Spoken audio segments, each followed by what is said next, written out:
নমস্কাৰ গাহৰি পালক বন্ধুসকল। আজি মই ভিডিঅ' বনোৱাৰ কাৰণটো হৈছে কি, গাহৰি পোৱালি জগা টাইমত প্ৰেগমা নামাৰিলে আমাৰ কি সমস্যা হয় আৰু কি প্ৰব্লেম হয় তাৰ বিষয়ে মই ক'বলৈ যাম আৰু আপোনালোকক সম্পূৰ্ণ দেখাম। মোৰ হৈছে এনেকৈ, মই প্ৰেগমা মাৰা নাছিলোঁ। প্ৰেগমা মই আনি থোৱাও আছিলে, কিন্তু মই প্ৰেগমা মাৰা নাছিলোঁ। পোৱালি ধুনীয়াকৈ জন্ম হৈ গ'ল। জন্ম হোৱা দেখি মানে মই প্ৰেগমাটো নামাৰিলোঁ। কিন্তু প্ৰেগমা নামাৰাৰ ফলত মোৰ কি মানে হৈছে মই সেইটো আপোনালোকক সম্পূৰ্ণ দেখাম। আৰু প্ৰেগমা কোনটো হয় মই সেইটো আপোনালোকক মই দেখাই আছোঁ। প্ৰেগমাটো কেনেকৈ থাকে আৰু কি বস্তু হয় সম্পূৰ্ণ মই আপোনালোকক মই দেখাম। ভিডিঅ'টো গতিকে অলপ দীঘল হ'ব পাৰে, আপোনালোকে সম্পূৰ্ণ চাব। আপোনালোকৰো হ'ব পাৰে এনেকৈ, যোনে গাহৰি পুহিছে তাৰো হ'ব পাৰে। মানে 10টাৰ ভিতৰত ধৰ আপোনাৰ 2টাও হ'ব পাৰে বা এটাও হ'ব পাৰে বা 5টাও হ'ব পাৰে পোৱালি দিয়াৰ পাছত। সেইটো কাৰণে আপোনালোকে কি কৰিব, প্ৰেগমাটো মাৰিব। প্ৰেগমাটো হৈছে মানে বেজি হয়, ইনজেকশ্যন। পোৱালি দিয়া টাইমত বহুত সহায় কৰে সি। আৰু পোৱালি যদি পেটত যদি মৰেও মানে সি মানে চফা কৰি দিয়ে বা লেতেৰা থাকিলেও মানে চফা কৰি দিয়ে। এতিয়া মই প্ৰেগমাটো দেখাম। প্ৰেগমাটো দেখাই পিনে আপোনালোকক মই মোৰ গাহৰিটোক দেখাম মই কি হৈছিলে কি হোৱা নাই। প্ৰেগমাটো এইটো হয়, এইটো চাই লওক। এনেকুৱা থাকে প্ৰেগমাটো পেকেটটো, আৰু তাৰ ভিতৰত ইনজেকশ্যন থাকে এনেকৈ। এই আছে সৰু বটল এটা আছে আৰু ইয়াৰ লগত বেজিও আছে। বেজিটো কিন্তু বহুত ডাঙৰ হয়, সেই বেজিটোৰ পৰা নামাৰিব আপোনালোকে। 2 ml বেজি হয়, 2 ml থাকে মেডিচিনটো। ইয়াৰ দাম আছে আপোনাৰ 200 টকা হয়। আগতে অলপ কম আছিলে, আগতে 170 আছিলে, কিন্তু এতিয়া অলপ দাম বাঢ়িছে। 200 টকা লয় এতিয়া। 200 টকা মানে যদি আপোনালোকে পাৰ্মানেণ্টলি মানে যোনটো দোকানৰ পৰা মেডিচিন লৈ থাকে সেই দোকানৰ পৰা যদি লৈ থাকে তেতিয়া মানে আপোনালোকৰ অলপ ডিছকাউণ্টো দিব পাৰে। কিন্তু ডিছকাউণ্ট দিয়াটো মোক দিছে 20 টকা ডিছকাউণ্টত দিছে, 180 টকা কৰি দিছে। এতিয়া বলক মোৰ গাহৰিটো মই দেখাম, মোৰ গাহৰিটো কি হৈছিলে আপোনালোকক। গতিকে আপোনালোকে সেইটো মাৰিব ইনজেকশ্যনটো, নমৰাকৈ নাথাকিব। পোৱালি ধুনীয়া হ'ল বুলি বা পোৱালি জগা ভালকৈ জগিছে বুলি ভাবি পিনি যদি আপোনালোকে প্ৰেগমা নামাৰে নহয় মোৰ নিচিনা হ'ব। এতিয়া বলক এতিয়া আপোনালোকক মই দেখাম মোৰ গাহৰিটো কি। নমস্কাৰ গাহৰি পালক বন্ধুসকল। আজি মোৰ গাহৰি পোৱালিটো জন্ম হোৱা 18 দিন হ'ল। তাৰপাছত 18 দিন হোৱাৰ পাছত আজি 18 দিন হৈছে। যোৱাকালি আৰু পৰহি 3 দিনৰ পৰা হঠাৎ মানে মাকজনী গাখীৰ খাবলৈ নিদিয়া হয়। দেখিছেনে কেনেকৈ কৰি আছে? মাকজনী মানে পোৱালিকেইটা গাখীৰ খাবলৈ নিদিয়ে। এইটো কি কাৰণত হৈছে মই সেইটো আপোনালোকক মই জনাম এতিয়া। ভিডিঅ'টো অলপ দীঘল হ'ব পাৰে। চাই লওকচোন, এনেকৈ থিয় হৈ গাখীৰ খাবলৈ দিয়ে, কিন্তু মানে সেইটো বহুত কম দিয়ে। মানে এটা নিচিনা শুই দিলে। এই ভুলটো আপোনালোকে নকৰিব, সেইটো কাৰণে মই ভিডিঅ'টো বনাইছোঁ। এইটো মোৰ নিজৰ ভুলৰ কাৰণে হৈছে। এইটো এনেকুৱা মাকজনী গাখীৰ খাব দিয়া নাই। এই পোৱালিকেইটা চাওকচোন, 1-2টা অলপ ক্ষীণালে, এই ক'লা পোৱালিটো ক্ষীণালে, তাৰপিছত এইটো অলপ ক্ষীণাইছে, গাখীৰ খাবলৈ পোৱা নাই। আজি 3 দিন হ'ল। কি মেডিচিন খুৱাব লাগে নালাগে সেইটো এতিয়া ময়ো ক'ব পৰা নাই। কিন্তু মেডিচিনটো খুৱাই আছিলোঁ মই। মেডিচিন খোৱাৰ পাছতো এনেকৈ হৈ আছে। যোনটো মেডিচিন দিব লাগে সেইটো মেডিচিনটো মই পোৱা নাই। ধেমাজি ডিষ্ট্ৰিক্ট জোনাই এৰিয়াত মানে সেই মেডিচিনটো পাবলৈ নাই। 4খন ভেটেনেৰী ফাৰ্মাচীত মই বিচাৰিলোঁ, নাপালোঁ। তাৰ মাজতে মই বেজি মাৰিছিলোঁ, এণ্টিবায়'টিক। বেজিটো হৈছে মেলনক্স প্লাছ মাৰিছিলোঁ আৰু মেলক্সিকম। মেলনক্স প্লাছটো প্ৰথমতে মাৰিলোঁ মই, জ্বৰ হৈছে নেকি বোলে। এনেতো জ্বৰ হৈছে মানে জ্বৰো অলপ আছিলে, মানে জ্বৰ নোহোৱা নহয়, জ্বৰ অলপমান আছিলে। তাৰপাছত মই মেলনক্স প্লাছটো মাৰিলোঁ আৰু বিষৰ কাৰণে মই মেলক্সিকম মাৰিলোঁ। 3 দিনে 3টা মাৰিলোঁ, তথাপিও মানে কাম কৰা নাই। এতিয়া মোৰ ভুলটো ক'ত হৈছে এতিয়া আপোনালোকক মই জনাম। অথনি মই ক'লোঁগৈ আপোনালোকে সেইটো কামটো নকৰিব। 1-2 টকা অলপ খৰচা হ'ব পাৰে, কিন্তু সেই বেজিটো মাৰিব। মই মেডিচিনৰ নামটো কৈ দিছোঁ। মই প্ৰথমত যেতিয়া পোৱালি দিছিলে সেইটো টাইমত মই প্ৰেগমাটো মাৰিব লাগিছিলে। প্ৰেগমা ইনজেকশ্যন আছে, সেইটো মাৰিব লাগিছিলে, কিন্তু মই সেইটো নামাৰিলোঁ। মই আনিও থোৱা আছিলে প্ৰেগমাটো। মই সেই মেডিচিনটো আপোনালোকক মই দেখাম। মই অক্সিটক্সিন বুলি কয় একটা ইনজেকশ্যন, সেইটো মই পোৱা নাই, আমাৰ ইয়াত নাপালোঁ মই। অক্সিটক্সিন ইনজেকশ্যনটো নোপোৱাৰ কাৰণে মই প্ৰেগমাটো আনিলোঁ। কিন্তু প্ৰেগমাটো অনাৰ পাছত মানে মই প্ৰেগমাটো নামাৰিলোঁ। প্ৰেগমাটো নামৰাৰ কাৰণ আছে। এই মাকজনীয়ে পোৱালি দিছিলে, 9টা পোৱালি দিলে, খুব ধুনীয়াকৈ পোৱালি দিলে। তাৰপাছত মই ভাবিলোঁ পোৱালি 9টা পোৱালি দিলে, প্ৰেগমাটো নামাৰিলে হ'ব বুলি ভাবিলোঁ মই। এনেকৈ ভাবি পিনি মানে মই প্ৰেগমাটো নামাৰিলোঁ।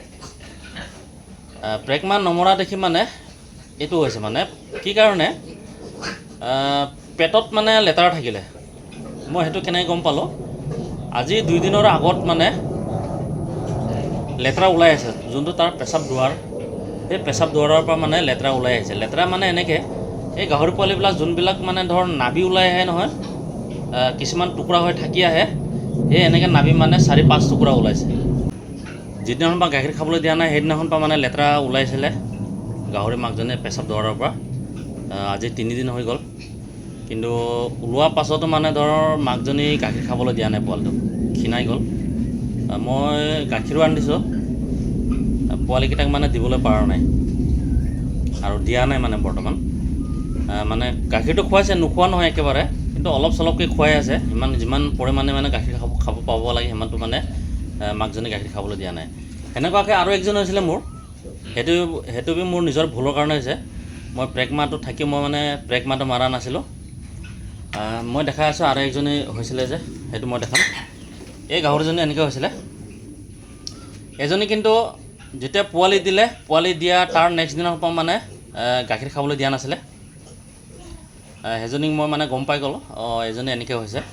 কিন্তু এই গাহৰিজনী যদি এনেকৈ কৰা হ'লে মানে ধৰ আপোনাৰ 1 দিন বা 2 দিনৰ ভিতৰত যদি গাখীৰ খাব নিদিয়া হ'লে পোৱালি দিয়াৰ পাছত, তেতিয়া এজনীকো মই গম পালেহেঁতেন। কিন্তু এজনী কিন্তু বৰ ধুনীয়াকৈ গাখীৰ খাবলৈ দি আছিলে। আজি 3 দিনৰ পৰা মানে 3-4 দিনৰ পৰা মানে গাখীৰ খাবলৈ দিয়া নাই। যেনেকৈ নাভি টুকুৰা ওলাইছে। এই পোৱালিকেইটা যেতিয়া ধৰ জন্ম হয়, জন্ম হোৱাৰ পাছত দীঘলকৈ নাড়ী ওলাই আহে। সেই নাড়ী ওলাই অহা পাছতো মানে ধৰ মানে কিছুমানৰ টুকুৰা থাকি যায়, সেই টুকুৰাটো মানে পেটত থাকি গ'ল, মানে লেতেৰাটো সম্পূৰ্ণকৈ নোলালে। আৰু এইজনী ভাগৰ মানে ফুলো সৰিছে, কিন্তু ধুনীয়াকৈ ফুলো সৰিছে। 2টা নে 3টা এনেকৈ মানে ধৰ ফুল দেখিলোঁ মই। ফুল মানে ইয়াৰ পোৱালি থকা বাক্সাত কেইটাও ওলাই আহিছিলে মানে। মই ভাবিলোঁ পূৰা সম্পূৰ্ণকৈ ফুলটো ওলাই আহিলে বুলি ভাবিলোঁ। সেইটো কাৰণে মই মানে প্ৰেগমাটো নামাৰিলোঁ। কিন্তু আজি সেই প্ৰেগমা নামাৰা ভুলত মোৰ এই গাহৰিজনী আজি পোৱালি গাখীৰ খাবলৈ দিয়া নাই। এজনী এতিয়া ভাল হৈ গ'ল, এজনী ইমান টেনশ্যন নাই, এজনী ধুনীয়াকৈ গাখীৰ খাবলৈ দিয়ে। এইজনী ভাগৰো মানে যিদিনাখন গাখীৰ খাবলৈ দিয়া নাই, নেক্সট দিনাখন, আগদিনাখন যেতিয়া পোৱালি দিছিলে ধুনীয়াকৈ গাখীৰ খাব দিছিলে, তাৰ নেক্সট দিনাখন পৰা মানে গাখীৰ খাবলৈ দিয়া নাছিলে। তেতিয়া মই গম পাই গ'লোঁ যে ইয়াত কিবা হৈছে, মানে লেতেৰা আছে পেটত। তেতিয়া মই লগে লগে প্ৰেগমাটো মাৰি দিলোঁ। প্ৰেগমাটো মৰাৰ পাছত মই ৰাতিপুৱা প্ৰেগমাটো মাৰিছোঁ, গধূলা টাইমত মৰা পোৱালি এটা ওলাইছে। সেইটো কাৰণে এজনী মানে গাখীৰ খাবলৈ দিয়া নাছিলে, পূৰা মানে পেটত মৰি পোৱালি গেলি আছিলে। এজনী মানে সেইটো কাৰণে গাখীৰ খাবলৈ দিয়া নাছিলে। মই এতিয়া অলপ আগত কৈ গ'লোঁ, এইটো ভুলটো আপোনালোকে কেতিয়াও নকৰিব।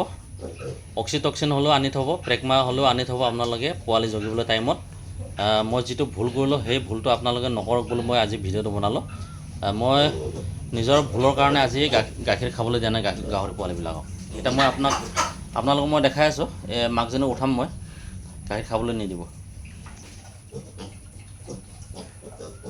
এয়া চাই থাকিব আপোনালোকে, গাখীৰ খাবলৈ নিদিব। এতিয়া নে শুই দিব, নহ'লে পলাই দিব, মানে সেনেকৈ কৰে। ইয়াত দেখিছেনে কেনেকৈ কৰে? এই গাখীৰ খাবলৈ দে।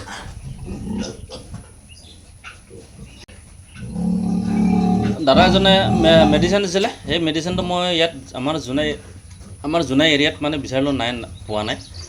এতিয়া মই অনলাইনত অৰ্ডাৰ দিম বুলি আছে। অনলাইনত কিমান দিন লাগিব আহিবলৈ সেইটো ক'ব নোৱাৰিম। তেতিয়ালৈকে কি হ'ব পোৱালিকেইটা ভগৱানে জানে। দেখিছেনে শুই দিলে, খাবলৈ নিদিয়ে সেনে। কাৰোবাক যদি গাহৰি পোৱালি লাগে, মই কণ্টেক্ট নম্বৰ দিম, আপোনালোকে মোক যোগাযোগ কৰিব। ডেলিভাৰীটো দিব নোৱাৰিম, নিজে আহি লৈ যাব লাগিব। পোৱালিকেইটা এতিয়া বৰ্তমান ঠিকে আছে। উইনিং কৰিবলগীয়া পোৱালিও আছে, উইনিং কৰা নাই এতিয়ালৈকে। এজনী এইটো হয় দেউৰখৰ F1 হয়। পোৱালিকেইটা F2 ক'ব নে F1 ক'ব নোৱাৰোঁ। পিয়ৰ লাইনৰ লাষ্ট ব্লেকৰ লগত মই ক্ৰছ কৰাইছোঁ। ইয়াৰ যোনটো বাপেক হয়, বাপেকটো হৈছে লাষ্ট ব্লেক হয়। সেইটো ৰুমতো আছে পোৱালি। কাৰোবাক যদি লাগে যোগাযোগ কৰিব পাৰে। ইয়াতো পোৱালি আছে, এইটো লেণ্ডৰেছ হয়। পোৱালিকেইটা F1 হ'ব। এতিয়া মই দেখাই আছোঁ আপোনালোকক, ইয়াত দেখিছেনে? F1 পোৱালি হয় লাষ্ট ব্লেকৰ পোৱালি ওলাইছে কাৰোবাক যদি লাগিলে যোগাযোগ কৰিব ইয়াত কোলা কেইটা আছে মাইকী 3টা আছে সৰি মতা 3টা আছে মাইকী 2টা আছে